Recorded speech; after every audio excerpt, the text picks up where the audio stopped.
So when I was a kid growing up, Sunday afternoons in the winter, my best friend and I went to the movies a lot. And we went whether we wanted to or not, because our parents wanted to get us out of the house. And we had this movie theater near our home, and I've got to tell you, there were certain words that made me want to go to the movies. Two of those were Irwin Allen, and the other was disaster. I loved disaster movies. You name it, the Poseidon Adventure, Towering Inferno, Earthquake.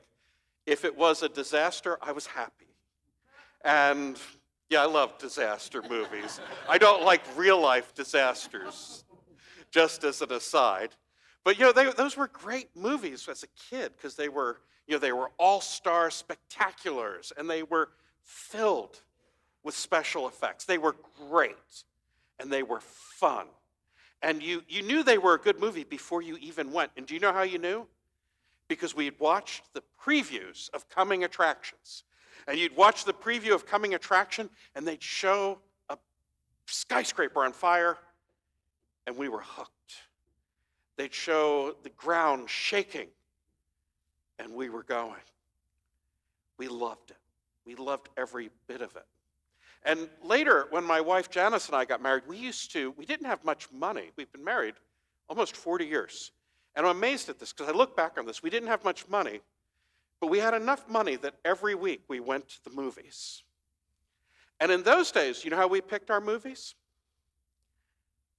Well, favorite actors, favorite actresses, and previews of coming attractions. You'd watch them, and you'd know what you wanted to see. And by the way, a good preview. A good preview. I'll say one more thing. We still go to the movies. We don't go as often. And nowadays, I really depend on the preview. So I always get to the movies early. How many of you like previews?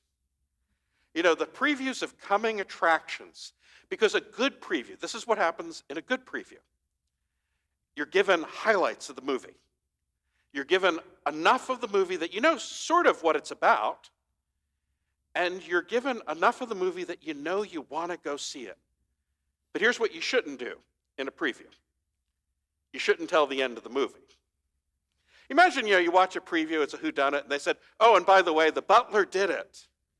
No, they don't do that in a good preview. They always leave something, because you have to go. You have to see. You have to be there. And today's gospel reading, in many ways, is sort of like the preview of coming attractions, only it happens in the middle of the journey. Here's what happens. Jesus, early on in his ministry, he calls his disciples, and they think they know what they're getting into. Because early on, there had been some wonders and signs and healings, and there were big crowds, and the disciples thought, well, this is pretty good. We'll follow Jesus, and this is just going to go well. What could go wrong following Jesus? And then they're now about midway.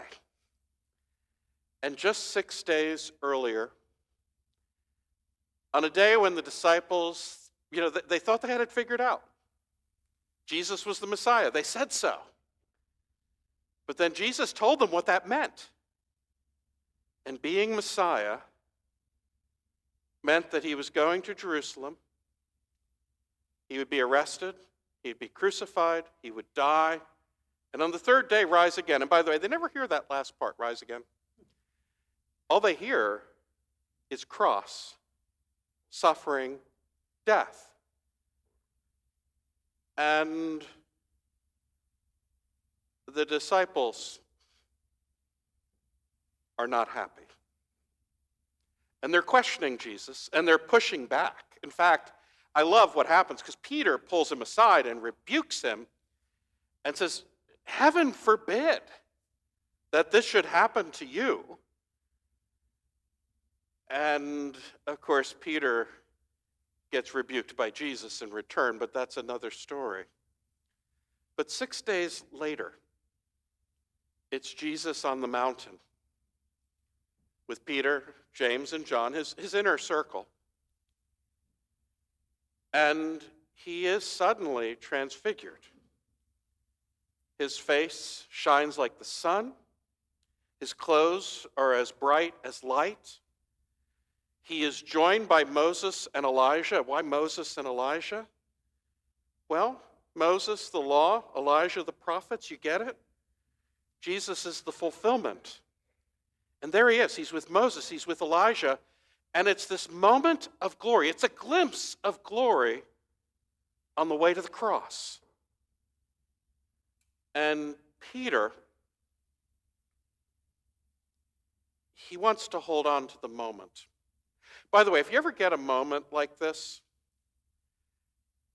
just be in the moment. You catch what I'm saying? But Peter couldn't. And he goes up to Jesus. He says, it's a good thing we're here. Excuse me, Moses, I have to interrupt you. It's a good thing we're here. I can set up 3 tents, one for you, one for Moses, one for Elijah. And he's still talking. He never gets to finish because a cloud of light comes down over, and they're surrounded by light and a voice from heaven. This is my son, the beloved. With him I am well pleased. Listen to him. And as quickly as it came, the vision fades. I will add at this point, Peter, James, and John are all on the ground, terrified. And then Jesus, he touches them. And he says, fear, do not be afraid. And they go back down the mountain. And then Jesus tells them, don't tell anyone about what you've seen until after I've been raised from the dead. And here's why. We all read the Gospels, and we have a big spoiler. By the way, you want a spoiler alert for the Gospels? Jesus dies, and he's raised. And by the way, that's the key to reading the Gospels. We have the ultimate spoiler. The disciples didn't have the spoiler. They're living the journey. They're with Jesus. To them, this is not just a story. This is their lives. And for everywhere they go, they don't really know what's coming next. They just have this glimpse of glory. They have this voice from heaven that in the midst of everything, God is still pleased with Jesus. In the midst of everything, God is still urging them, listen to Jesus. And I will add, this is the second time that voice from heaven speaks in Matthew's gospel. It's the last time. Because the rest of the time, if we want to see God and we want to hear God, we need to look at Jesus and listen to Jesus. So here's the thing I want to share with you. I was thinking about this. Janice and I have been married almost 40 years. And any of you who ever got married, did you exchange promises? The promises you exchange. By the way, the promises are sort of a preview of coming attractions, if you think of it, because you promise to be together in good times and bad. Guess what? It means there will be good times and bad. There will be sickness. There will be health.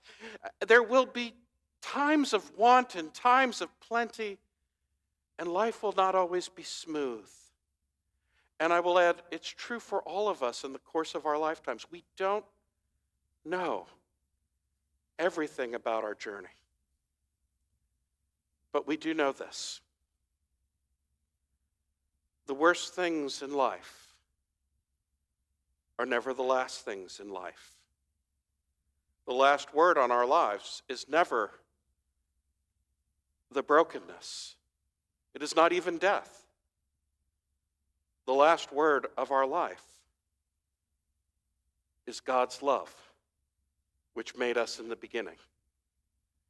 And this story is sort of a pivot point in Matthew's gospel, because the first part of the gospel, you see Jesus and it's all glory, glory, glory.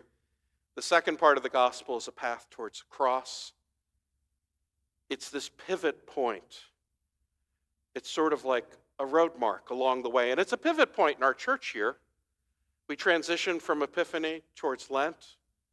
We move from the stories of Jesus' early ministry to the stories of his journey to Jerusalem and death. And here's what I want us to remember. You cannot have the resurrection of Jesus without the cross. There can be no Easter without Good Friday. And for us, living our faith today, we have a glimpse of glory. I would like to say it is a preview of coming attractions for us, that even in the worst moments of our lives, God is faithful. God is with us. And God assures us that the day will come when all will be well and we will be one in God's love. Thanks be to God. Amen.